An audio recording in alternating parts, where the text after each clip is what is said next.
Olá pessoal, sejam bem-vindos ao meu canal. No vídeo de hoje eu vou compartilhar com vocês 7 dicas do que eu deveria saber antes de ir para o parque da NASA.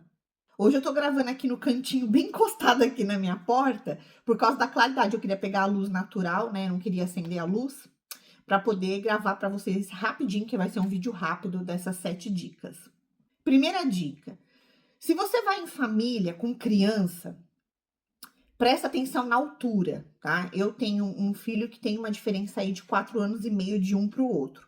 Então, isso toda vez que eu vou para um parque, geralmente é um problema, porque o pequenininho ainda não alcançou a altura da maioria dos brinquedos. Então, lá na NASA, no geral, a altura dos simuladores é de 1,17 m de altura, tá? Tem que ter no mínimo 1,17 m. Eu tô dizendo 1,17 m para ele poder ir, para ele ou ela, né, poder ir em todas as atrações de simuladores. Se a sua criança tiver menos de 1,17 m, você já sabe que você não vai poder. Não é que você não vai poder ir nos simuladores, você pode ir nos simuladores. Você pode revezar, tipo, o pai vai primeiro, né? E depois você fica numa salinha lá com a criança. E depois, quando o pai sair, aí você vai e o pai fica com a criança. Só que nisso você vai perder aí um pouquinho mais de tempo, porque tem que fazer essa troca. Então, melhor se o teu filho ou a tua filha tiver de 1,17 para cima, porque aí vai todo mundo de uma vez no simulador. É mais rápido. No meu caso, como meu filho tem menos de 1,17, né? O meu filho tem 1,11 m. O único simulador que ele pôde entrar, mas ele entrou e ficou sentado, mas não participou da atração, foi o New Shepard Flight. Ele só ficou sentado, mas ele não pôs o óculos, né? Você coloca um óculos de realidade virtual, então ele sentou, mas não colocou o óculos. A segunda dica é a compra de ingressos.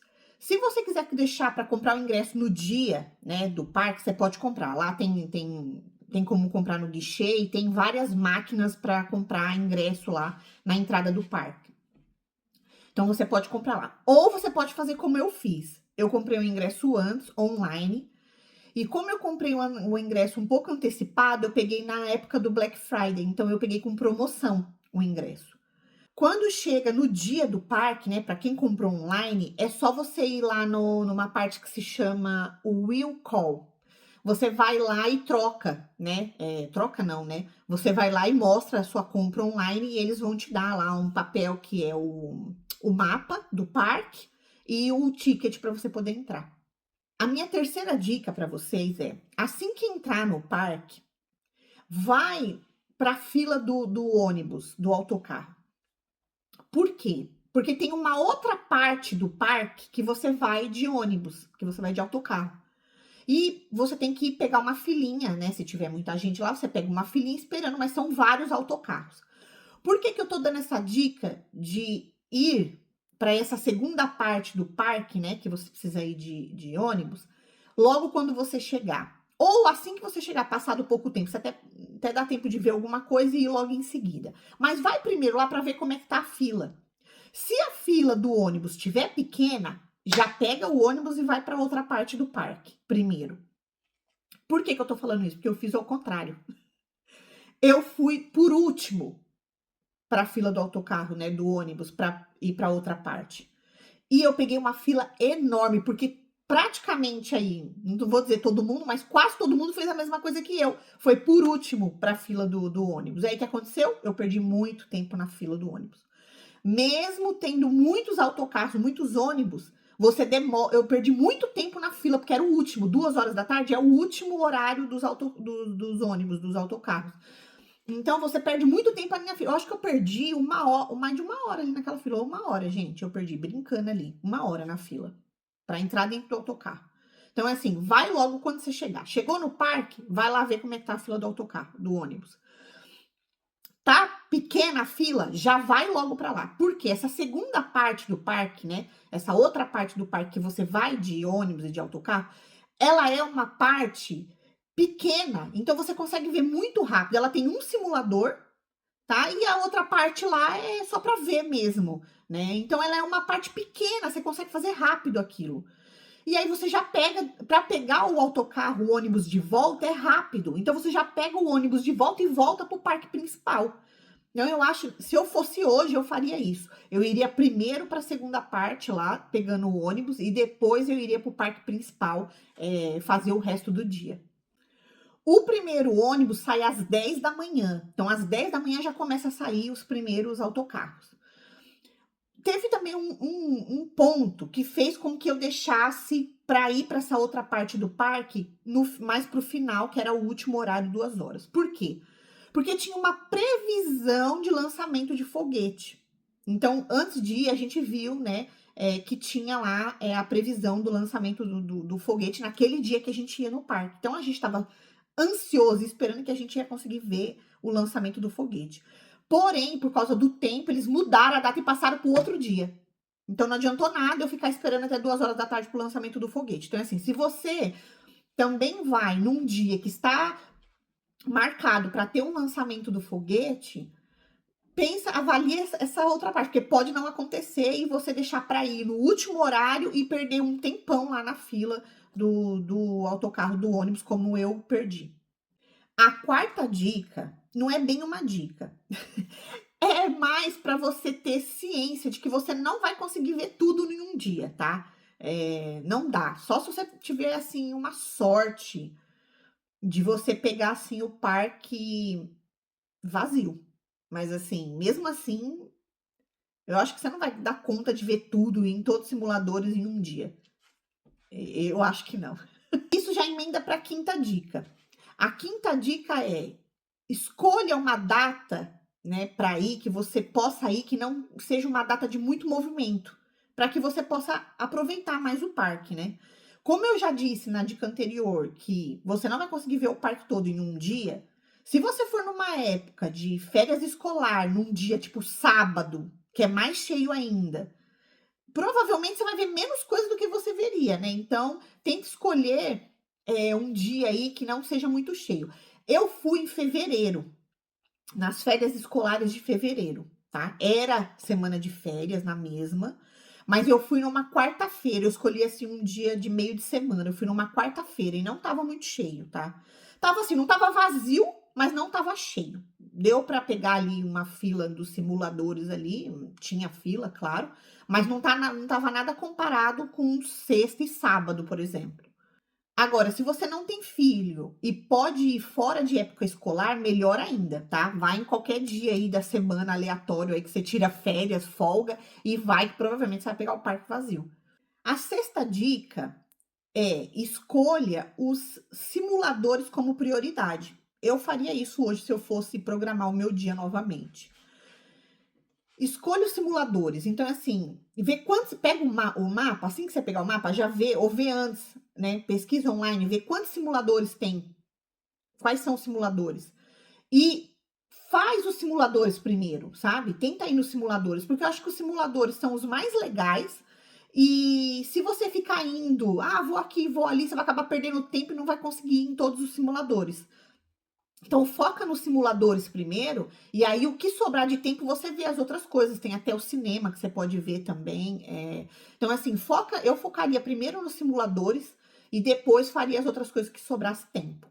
Só tem um simulador que você tem que agendar antes, tá? Você não pode ir qualquer hora, você tem que ir lá e agendar o horário. Por quê? Que esse é o que o meu filho entrou e ficou sentado. Porque ele só tem, acho que, 5 lugares, né? Então, é um simulador pequeno e você tem que agendar antes. Então, assim, quem for lá e agendar e terminou a agenda do dia, eles não marcam mais ninguém. Então, se você quiser ir nesse simulador, tem que agendar antes. Você tem que ir lá, depois você sai do autocarro, né? Do ônibus, você voltou, vai lá e já marca esse simulador também, se você quiser, tiver interesse de ir. Ele é um simulador de lançamento de foguete. Foi o único que eu fui, na realidade, o simulador. Por causa do meu filho, eu não fui nos outros. Meu marido foi com o meu filho mais velho nos outros simuladores, eu não fui. Sinceramente, esse específico que tem que agendar, que é um New Shepard Flights, esse específico eu achei que não valeu a pena. Sabe assim, o tempo que eu fiquei ali esperando para marcar, depois voltar lá no horário para ir, eu achei, tipo, desnecessário. Achei assim que dava para passar sem ele, sabe? Não é um simulador assim que você fala, nossa, não tem como perder, não. Você não vai perder muita coisa, tá? Porque a simulação é bem. Eu achei bem fraca a simulação do lançamento de foguete, assim, sabe, gente? Visualmente, tá? Então, se você não quiser perder esse tempo de ir lá, marcar, não vai fazer diferença, tá? Então, pula pros outros aí, que os outros são mais legais. E a última dica, né? A sétima dica é sobre as lojas de souvenir, né? Tem algumas lojas de souvenir, mas tem uma grandona lá, que é no meio, é uma bem grande. Aí tem de tudo, tem até comida de astronauta, tem camiseta, tem boné, tem suéter, né? Tem moletom, tem chaveiro, tem um monte de coisa. Vai perder um tempinho aí na loja de souvenir também, porque tem muita coisa para ver. Tem até uma parte de cima também que tem coisa de criança, tem muita coisa. A dica que eu tenho da loja de souvenir é: procura, né? Se você quiser pegar aí uma pichincha na loja de souvenir, às vezes tem promoções que eles fazem lá, que nem tinha uma promoção quando eu fui, que era a camiseta e o boné. Então, era a camiseta e o boné, eu não lembro mais o valor, mas era a camiseta e o boné, era bem mais barato do que comprar, por exemplo, o boné e a camiseta separado. Só que você não pode escolher a cor, é a combinação que tá lá, né, da camiseta com o boné, você não pode escolher aquela combinação e pronto. Você só escolhe a numeração da camiseta, da t-shirt. Agora, você pode ir olhando, por exemplo, eu tava focada em boné, eu queria um boné. E a maioria dos bonés era $40, 30 e pouco, $40. E aí, não é que eu fui focando no preço, eu fui focando para ver qual que eu gostava mais. Então eu fui olhando todos. Sabe quando você pega todos na mão? Porque eu fui ver o tecido, fui ver como era atrás do boné. Então eu fui pegando os bonés. E conforme eu fui pegando, eu tive uma surpresa. Tinha um boné que ele não estava marcado nada, que ele estava em promoção. Não tinha nada. Quando você pega nele na peça, atrás dele tava lá a etiqueta de redução de preço. Então, eu acho que eu paguei $20 no boné. Era um boné que eu tinha gostado, eu peguei nele porque eu gostei. E quando eu olhei atrás, gostei do tecido, gostei de tudo no boné. Eu falei, caramba, e quando eu olhei o preço, eu falei, é esse. Já tá com. É o boné que eu gostei, ainda tá com desconto. Eu falei, é esse. Então, olha, vê mais ou menos o que você tem foco e olha várias peças daquilo. Porque tem umas que estão remarcadas, mas você não sabe que tá remarcada. Só quando você pega que você vê que tá remarcada a peça, que tá em promoção. Um item de criança que eu não achei caro, tá, gente? Por ser loja de parque de diversão, assim, eu não achei caro, é o foguete da NASA. O foguete da NASA eu até comprei pro meu filho, acho que foi $20. Eu não lembro agora exatamente quanto que foi, mas eu acho que foi $20. Foi nessa faixa, até $20. Eu não achei caro, gente, porque ele é de ferro, tá? Ele é de metal, ele é bem pesado, ele abre assim em cima, sabe? Do foguete. Então, eu achei bem bonitinho assim para criança e não achei muito caro, por ser dentro de um parque de diversões. A última coisa que eu tenho para dizer para vocês não é uma dica, tá? É uma questão assim de gosto pessoal. Na hora da alimentação, a gente comeu naquele. Tem um restaurante lá que é tipo um restaurante principal do lado dessa loja de souvenir principal também, que é grande. Que tem um tal de um lanche de pernil, né? Que é pão e pernil dentro. Aí eu falei, nossa, lanche de pernil, porque eu adoro lanche de pernil. Aí eu falei, vou experimentar o lanche de pernil. Falei, não, é esse que eu vou provar, né? Não é toda hora que a gente come lanche de pernil. Aí pedi o lanche de pernil, mas foi uma decepção, tá? Foi caro e foi decepcionante. O lanche de pernil, o pernil tava seco, não tinha molho nenhum. E o pão, a minha amiga até disse, acho que esse pão aqui é um pão sem glúten. Eu não sei se era por isso que era um pão sem glúten, mas ele tava seco também. Então, o pernil tava seco, o pão tava seco. Não tinha gosto, não tinha sabor. Então, se você tiver aí com a intenção de ver o lanche de pernil lá e querer experimentar, ou pega um para dividir, ou ver realmente se você tá muito afim de experimentar, porque assim, na minha opinião, pelo preço, não valeu a pena o lanche de pernil, sabe? Eles tinham lá um outro menu que era tiras de frango com batata. O meu filho pequenininho, de 5 anos, nem conseguiu comer tudo, né? Então, até dava para comer com outra pessoa, vamos dizer, dividir 2 crianças, por exemplo. Mas tem outras coisas, tinha hot dog, só que o hot dog não tinha aberto ainda, então a gente acabou indo para uma outra opção mais rápida que estava aberta já, que já estava funcionando e atendendo. Bom, essas foram as dicas que eu tinha para passar do parque. Não esquece de curtir, se inscrever no canal e compartilhar esse vídeo com alguém que vai visitar o Parque da NASA. Um beijo e até os próximos vídeos. Tchau!